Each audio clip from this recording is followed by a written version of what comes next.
ఓం శాంతి. ఈరోజు మురళి 21/1/2026. మధురమైన పిల్లలారా, బేహద్దు తండ్రిని స్మృతి చేయడం అనేది గుప్తమైన విషయం. బయటికి కనపడదు కదా. లోపల బాబా కనపడరు, ఆత్మ కనపడదు, బాబాని స్మృతి చేసేది కనపడదు. అందుకని బాబా అంటున్నారు, బేహద్దు తండ్రిని స్మృతి చేయడం అనేది గుప్తమైన విషయం. స్మృతి ద్వారా స్మృతి లభిస్తుంది. ఎంతెంత నేను బాబాని జ్ఞాపకం చేసుకుంటానో బాబాతో నాకు సంబంధం జోడించబడుతుంది. ఎవరైతే స్మృతి చెయ్యారో వారిని తండ్రి కూడా ఎలా స్మృతి చేస్తారు? ఎంత బాగా చెప్తున్నారు బాబా. చూడండి, మనం గుర్తు చేసుకోలేదంటే బాబా కూడా మనల్ని ఎలా గుర్తు చేసుకుంటారు? కమ్యూనికేషన్ లేదంటే సంబంధం సమాప్తం అవుతుంది. ప్రశ్న: సంగమ యుగంలో పిల్లలైన మీరు మొత్తం కల్పమంతటిలోనూ చదివించని ఏ చదువుని చదువుతున్నారు? జవాబు: జీవిస్తూ శరీరం నుండి అతీతంగా అనగా మరణించే చదువుని ఇప్పుడే చదువుతున్నారు. ఇక్కడే చదువుతాం. జీవించి మరణించే చదువు. ఎందుకంటే ఇప్పుడు మీరు కర్మాతీతులుగా అవ్వాలి. ఎప్పటి వరకైతే శరీరంలో ఉంటారో అప్పటి వరకు కర్మలు చేయాల్సిందే. కర్మ నుంచి ఎవ్వరూ దూరం కావడానికి వీల్లేదు. ఎప్పుడైతే శరీరం ఉండదో అప్పుడే మనస్సు కూడా శాంతం అవుతుంది.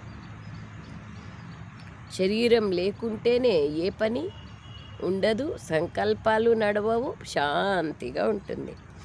కావున మనస్సుని జయిస్తే జగత్తుని జయించిన వారిగా అవుతామని భావించడం కాదు. మాయను జయిస్తేనే జగజ్జీతులుగా అవుతారు. మనస్సు పాపం ఏం చేస్తుంది? మనం ఎలా ఆలోచిస్తే అలా తయారవుతుంది. బాబా అంటారు, మనస్సుని ప్రపంచంలో వాళ్ళు ఏమంటారంటే మన్ జీతే జగజ్జీత్ అని. బాబా ఏమంటున్నారు? మాయా జీతే జగజ్జీత్. అంటే మాయను జయించడం అంటే కూడా మనస్సు పైన విజయం పొందితేనే మాయ పైన కూడా విజయం పొందగలుగుతాం. ఓం శాంతి. ఓం శాంతి. బాబా కూర్చొని పిల్లలకు అర్థం చేయిస్తున్నారు. ఎందుకంటే బాబా అంటున్నారు, అవివేకులకే అర్థం చేయించబడుతుంది, తెలివిలేని వాళ్ళకే తెలివి ఇవ్వాల్సి ఉంటుంది. ఇప్పుడు బేహద్దు తండ్రి అయిన ఉన్నతోన్నతుడైన భగవంతుడు వస్తారు. వారు ఎవరిని చదివిస్తారు?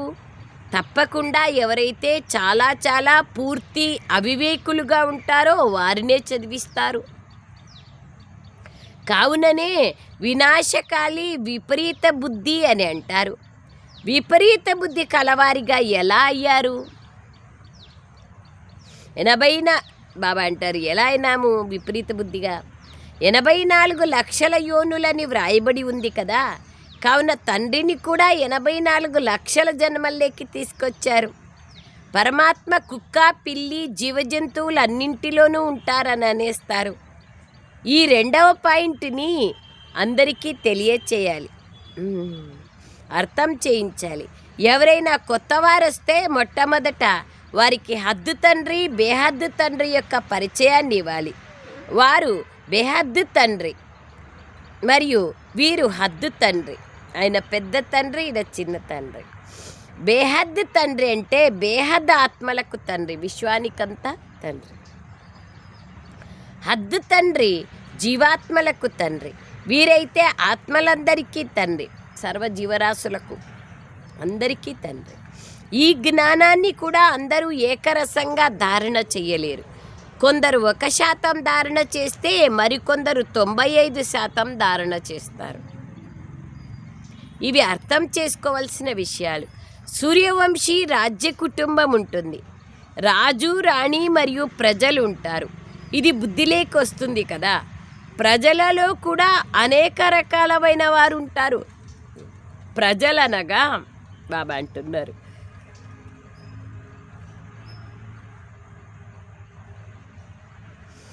రాజారాణి ప్రజలు ఉంటారు. ఇది బుద్ధిలోకి వస్తుంది. ప్రజల్లో కూడా అనేక రకాలైన వారు ఉంటారు. అనేక రకాలు కదా, దాసీలు, నౌకర్లు, చాకర్లు, నౌకర్లకు చాకర్లు డిఫరెంట్గా ఉంటారు. ఇది చదువు. తమ బుద్ధి అనుసారంగా ప్రతి ఒక్కరూ అర్థం చేయిస్తారు. ప్రతి ఒక్కరికి తమ తమ పాత్ర లభించింది.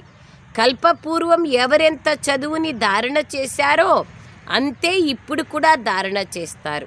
చదువు ఎప్పుడూ దాగి ఉండదు. చదువు అనుసారంగానే పదవి లభిస్తుంది. మున్ముందు పరీక్షలైతే తప్పకుండా వస్తాయి.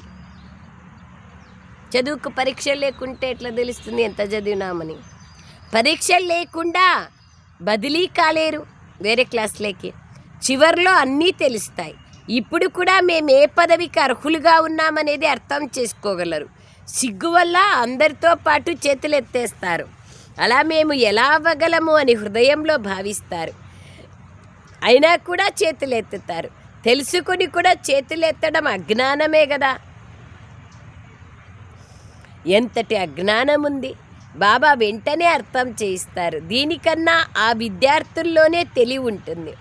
నేను స్కాలర్షిప్ని తీసుకునేందుకు అర్హుడిని కాను, నేను పాస్ అవ్వను అని వారు అర్థం చేసుకుంటారు. దీనికన్నా ఆ అజ్ఞానులే నయం. ఎంత పెద్ద శబ్దం చెప్పేస్తే బాబా. ఇక్కడ ఉండి ఏమీ తెలుసుకోకుండా ఊరికే చేతులు ఎత్తే వాళ్ళకంటే ఆ విద్యార్థులే నయం అనేస్త్రీ బాబా. చూస్తే ఎందుకంటే వారు టీచర్ ఏదైతే చదివిస్తారో అందులో తాము ఎన్ని మార్కులు తీసుకుంటామో అర్థం చేసుకోగలరు. మేము పాస్ విత్ ఆనర్గా అవుతామని వారు అనరు. తద్వారా ఇక్కడ అంతటి బుద్ధి కూడా లేదని నిరూపించబడుతుంది. దేహాభిమానం ఎంతో ఉంది.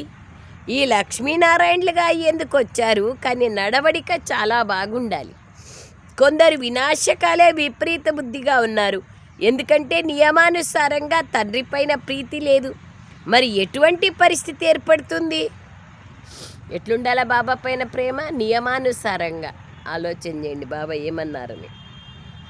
మరి ఎటువంటి పరిస్థితి ఏర్పడుతుంది? వారు ఉన్నత పదవిని పొందలేరు.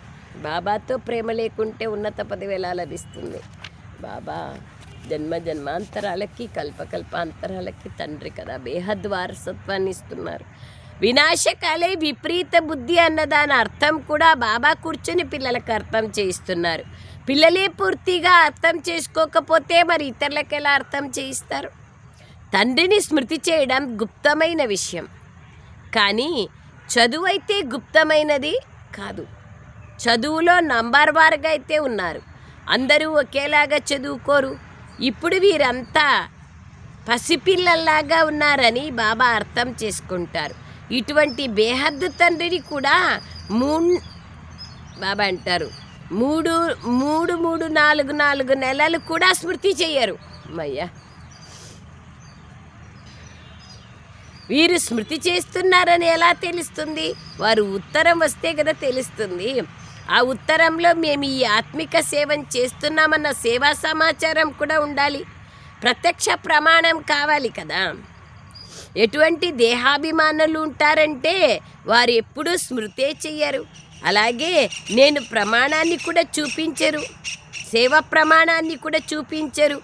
బాబా ఫలానా వారు వచ్చారు, వారికి మేము ఇది అర్థం చేయించాము అని కొందరు సేవా సమాచారాన్ని రాస్తారు. అప్పుడు బాబా ఆ పిల్లలు సజీవంగా ఉన్నారని, సేవా సమాచారం సరిగ్గా ఇస్తున్నారని భావిస్తారు. కొందరైతే 3-4 నెలలు కూడా ఉత్తరాలు రాయరు. ఏ సమాచారము రాకపోతే చనిపోయారా, రోగగ్రస్తులయ్యారా ఎలా అని భావిస్తారు? రోగగ్రస్తులుగా అయిన వారు కూడా రాయలేరు కదా. కొందరు మా ఆరోగ్యం బాగోలేదు కావుననే ఉత్తరాలు రాయలేదని కూడా రాస్తారు. కొందరికైతే ఏ రోగము లేకపోయినా ఎటువంటి సమాచారము ఇవ్వరు. బాబా ఎంత క్లారిటీగా చెప్తున్నారు, అర్థం చేసుకోండి. దేహాభిమానం ఉంటుంది. మరి బాబా కూడా ఎవరిని స్మృతి చేస్తారు? స్మృతి ద్వారా స్మృతి లభిస్తుంది, కానీ దేహాభిమానం ఉంది. నన్ను సర్వవ్యాపిగా అనగా 84 లక్షల యోనుల కన్నా ఎక్కువ వాటిల్లో చూపించేశారు. మనుష్యులు రాతి బుద్ధి కలవారుగా అయ్యారు. ఎట్లయినారు మనుష్యులు? రాతి బుద్ధి కలవారిగా. భగవంతుడి గురించి రాళ్లల్లో రప్పల్లో అన్నిటిలో వేసేశారు. చూడండి, ఇది బేహద్ గ్లాని కదా. కావుననే బాబా నన్ను ఎంతగానో గ్లాని చేశారు అంటారు. ఇప్పుడు మీరు నంబర్ వారుగా అర్థం చేసుకున్నారు. మీరు వచ్చినట్లయితే మేము మీ పైన బలిహారం అవుతాం, మీకు వారసులుగా అవుతాం అని అన్నారు. మిమ్మల్ని వారసులుగా చేసుకుంటాం. భగవంతుని వారసులుగా చేసుకున్నది చిన్న విషయం ఏం కాదు, చాలా కష్టంతో కూడిన విషయం వారసునిగా చేసుకోవడం అంటే. భక్తి మార్గంలో మహిమ చేస్తారు. ఎవరైతే రాయిరెప్పల్లో ఉన్నారు అని అంటారో వారు ఏమైనా వారసులుగా చేసుకుంటారా? ఎంతగానో గ్లాని చేస్తారు. కావుననే యదా యదాహి ధర్మస్య అని గాయనం ఉంది. ఇప్పుడు పిల్లలైన మీకు తండ్రి గురించి తెలుసు, కావున మీరు ఎంతగా మహిమ చేస్తారు. కొందరు మహిమ కాదు కదా, ఎప్పుడు తలుచుకొని 2 మాటలు కూడా ఉత్తరంలో రాయరు, దేహాభిమానులుగా అయిపోతారు. ఇప్పుడు మాకు తండ్రి లభించారు, మా తండ్రి మమ్మల్ని చదివిస్తున్నారు అని పిల్లలైన మీరు భావిస్తారు. భగవాను వాచాను ఉంది కదా, నేను మీకు రాజయోగాన్ని నేర్పిస్తాను, విశ్వరాజ్యాన్ని ప్రాప్తి చేపించేందుకు రాజయోగాన్ని నేర్పిస్తున్నాను. మనము విశ్వరాజ్యాధికారం తీసుకునేందుకు బేహద్దు తండ్రి దగ్గరికి వచ్చాం. ఈ నశ ఉన్నట్లయితే అపారమైన సంతోషం ఉంటుంది. గీతను కూడా చదువుతారు, కానీ ఏదో ఒక సాధారణ పుస్తకాన్ని చదివినట్లుగా చదువుతారు. కృష్ణ భగవాను వాచ నేను రాజయోగాన్ని నేర్పిస్తాను అని చదువుతారు. అంతటి బుద్ధియోగము లేదా సంతోషం వారికి ఉండదు. చూడండి ఏమంటున్నారు బాబా. కృష్ణ భగవాన్ వాచ అంటారు, కానీ అంత సంతోషం ఉండదు అంటున్నారు. సో బాబా అంటున్నారు, అంత పురుషార్థం ఉండాలి కదా. బేహద్దు తండ్రిని కూడా కణకణంలోకేసేస్తున్నారు, దాన్ని అర్థం చేసుకోగలగాల అంటున్నారు బాబా. భగవద్గీతలో కూడా ఆ విధంగా రాశారు అని చెప్తున్నారు. సో బాబా అంటున్నారు, ఎంత రాతి బుద్ధి కలవారిగా అయిపోయినారు అంటున్నారు. నన్ను ఎంతగానో నింద చేసేసినారు. బాబా అంటారు, ఇప్పుడు మీరు నంబర్ వారుగా అర్థం చేసుకున్నారు. మీరు వచ్చినట్లయితే మీ పైన మేము బలిహారం అయిపోతాము, మిమ్మల్ని వారసునిగా చేసుకుంటాము అంటారు. భగవంతుని వారసునిగా చేసుకునేది చిన్న విషయం ఏం కాదు. భక్తి మార్గంలో మహిమ చేస్తారు. ఎవరైతే రాయిలో రప్పలో ఉన్నారని అంటారో వారు ఏమైనా వారసులుగా చేసుకున్నట్లా? కాదు కదా. ఎంతగానో గ్లాని చేస్తారు. కావుననే యదా యదాహి ధర్మస్య అని బాబా అంటారు. ఇప్పుడు పిల్లలైన మీకే తండ్రి గురించి తెలుసు, కావున మీరు ఎంతగా మహిమ చేస్తారు. కొందరు మహిమ కాదు కదా, ఎప్పుడు తలుచుకొని కూడా తలుచుకోరు. చూడండి బాబా ఈరోజు ఏం చెప్తున్నారు. 2 మాటలు కూడా లెటర్లో రాయరు, దేహాభిమానులుగా అయిపోయినారు.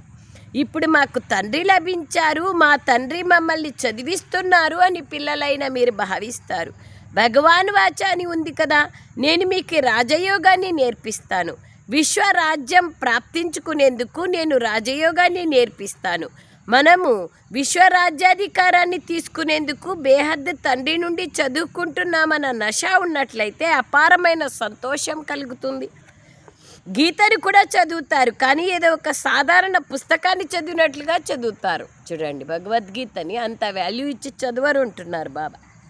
కృష్ణ భగవాన్ వాచ నేను రాజయోగాన్ని నేర్పిస్తాను అని అంటారు బాబా.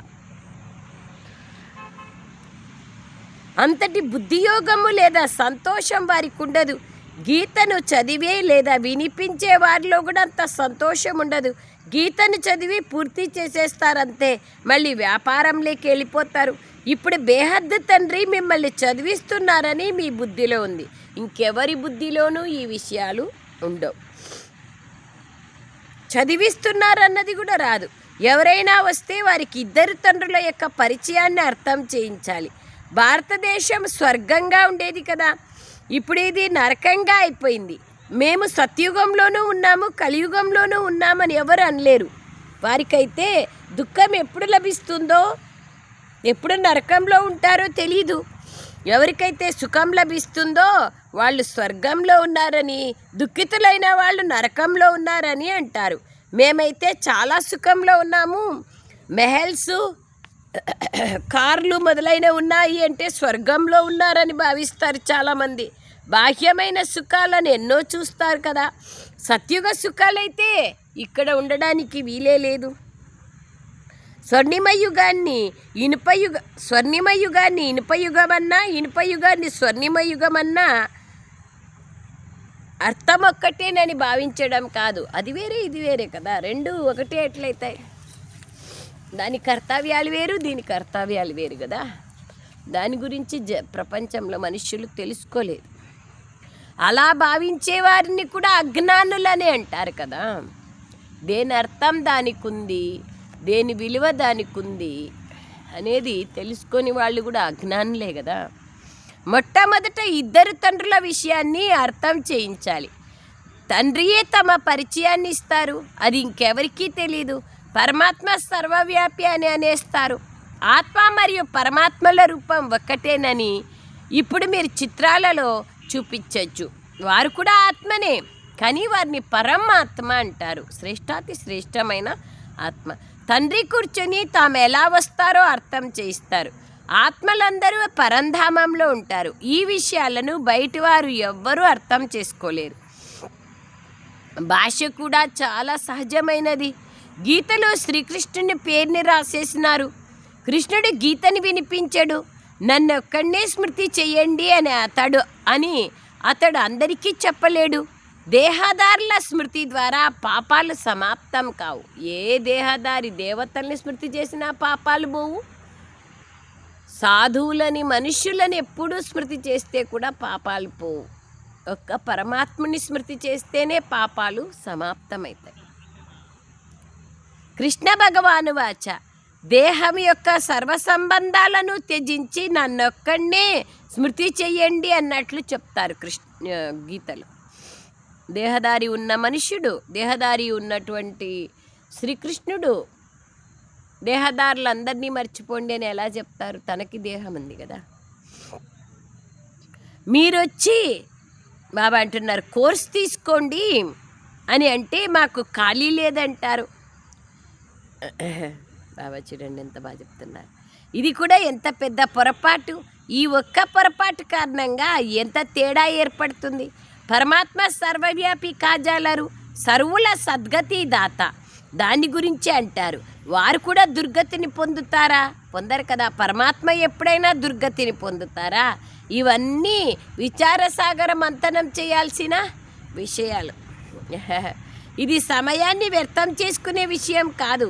మాకు ఖాళీ లేదు అని మనుష్యులు అంటారు. మీరు వచ్చి కోర్స్ తీసుకోండి అంటే మాకు ఖాళీ లేదంటారు. 2 రోజులు వస్తారు, మళ్ళీ 4 రోజులు రారు. ఆ తర్వాత మళ్ళీ 4 రోజులు వస్తారు. చదువుకోకపోతే ఈ లక్ష్మీనారాయణల వలె ఎలా అవుతారు? మాయ ప్రభావం ఎంతగా ఉంది. ఏ క్షణము ఏ నిమిషమైతే గడిచిందో ఇది ఖచ్చితంగా మళ్ళీ పునరావృత్తి అవుతుందని బాబా అర్థం చేస్తున్నారు. లెక్కలేనన్ని సార్లు రిపీట్ అవుతూ ఉంటుంది. ఇప్పుడు బాబా ద్వారా వింటున్నారు. తండ్రి జన్మ మరణాల్లోకి రారు. పూర్తి జన్మ మరణాల్లోకి ఎవరొస్తారో మరియు ఎవరు రారో పోల్చి చూడడం జరుగుతుంది. జన్మ మరణాల్లోకి రానివారు ఒక్క శివబాబాని, మిగిలిన వాళ్ళంతా వస్తారు.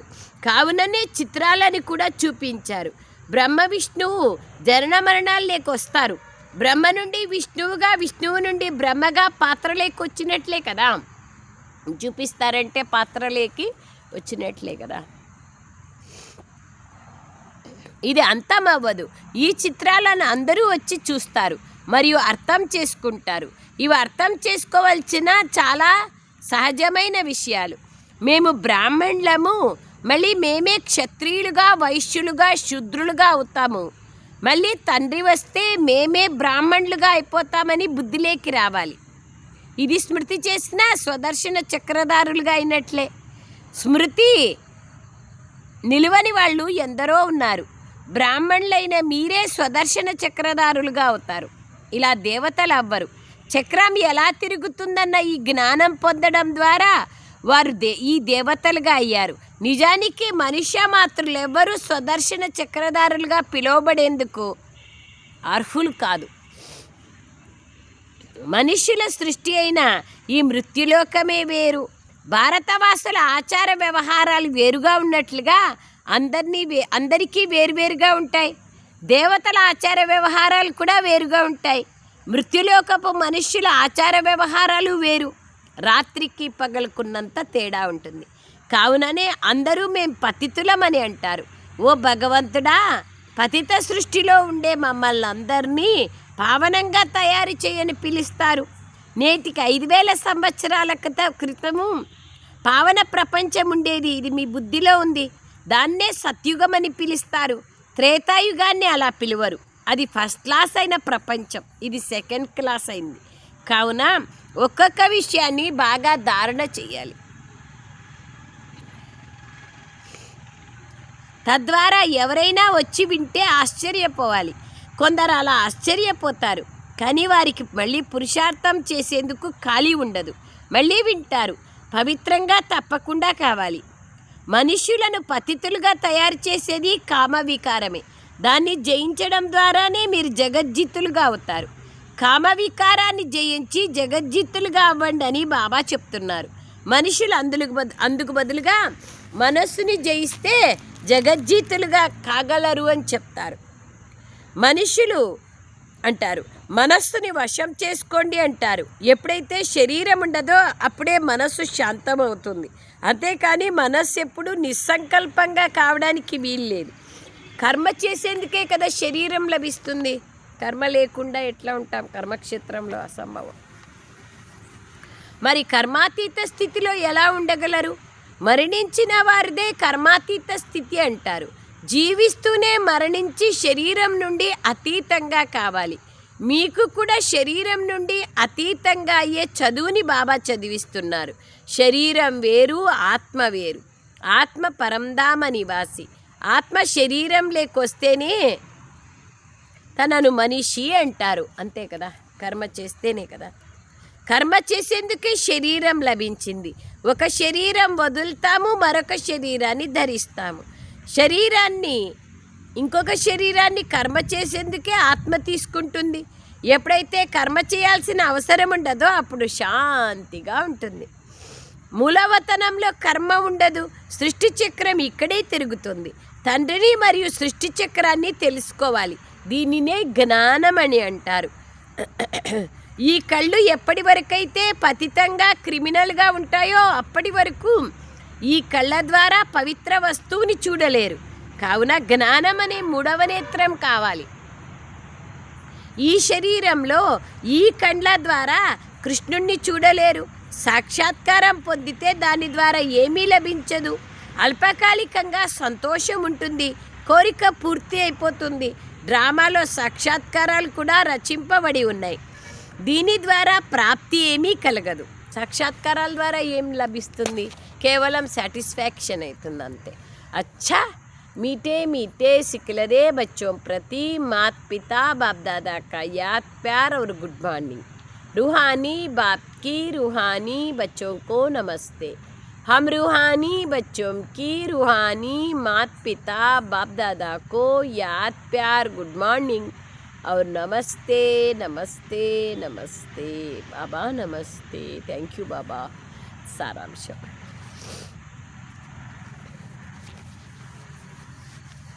నేను శరీరం నుండి వేరైన ఆత్మనని భావిస్తూ జీవిస్తూ మరణించాలి. ఈ స్థితి అభ్యాసం ద్వారా కర్మాతీత స్థితిని తయారు చేసుకోవాలి. సేవకు ప్రత్యక్ష ప్రమాణాన్ని చూపించాలి. దేహాభిమానాన్ని వదిలి మీ సత్యమైన సమాచారాన్ని ఇవ్వాలి. పాస్ విత్ ఆనర్గా అయ్యే పురుషార్థం చేయాలి. వరదానం: తమ శాంతస్వరూప స్థితి ద్వారా శాంతి కిరణాలను వ్యాపింపచేసే మాస్టర్ శాంతి సాగరులుగా కండి. వర్తమాన సమయంలో విశ్వంలోని మెజారిటీ ఆత్మలకు అన్నింటికంటే ఎక్కువ అవసరం సత్యమైన శాంతి. అశాంతికి చెందిన అనేక కారణాలు రోజురోజుకి ఎక్కువవుతూ ఉన్నాయి మరియు ఎక్కువ అవుతూనే ఉంటాయి. ఒకవేళ స్వయం అశాంతిగా లేకపోయినా ఇతరుల అశాంతి వాయుమండలము, వాతావరణము శాంతి స్థితిలో కూర్చోనివ్వవు. అశాంతి ఒత్తిడి యొక్క అనుభవం కలిగిస్తుంది. అటువంటి సమయంలో మాస్టర్ శాంతి సాగర్ల పిల్లలైన మీరు అశాంతి సంకల్పాలను సమాప్తం చేసి విశేషమైన శాంతి ప్రకంపనాలను వ్యాపింపచేయండి. స్లోగన్: తండ్రిలోని సర్వగుణాలను అనుభవం చేసుకునేందుకు సదా జ్ఞానసూర్ని సమ్ముఖంలో ఉండండి. బాబా యొక్క కిరణాలను అనుభూతి అయ్యేందుకు బాబా యొక్క సమ్ముఖంలో ఉండండి. అవ్యక్త ప్రేరణ. అవ్యక్త మాసంలో బంధనముక్తులుగా జీవన్ముక్తులుగా కండి. ఇప్పుడు సమయాన్ని పొదుపు, సంకల్పాల పొదుపు, శక్తుల పొదుపు గురించిన ప్రణాళికలు తయారు చేయండి. బిందురూప స్థితిని పెంచుకోండి. ఎంతగా బిందురూప స్థితి ఉంటుందో అంత ఎటువంటి పాపాత్మల ప్రభావము, చెడు సంస్కారాల ఫోర్సు మీ పైన దాడి చెయ్యవు. మీరు కూడా వాటి నుంచి ముక్తులై ఉంటారు. మరియు మీ యొక్క శక్తి రూపము వారిని కూడా ముక్తులుగా చేసేస్తుంది. సమయాన్ని, సంకల్పాలను, శక్తులను పొదుపు చేసే ప్లాన్ తయారు చేయండి. అచ్చా. ఓం శాంతి. Thank you Baba.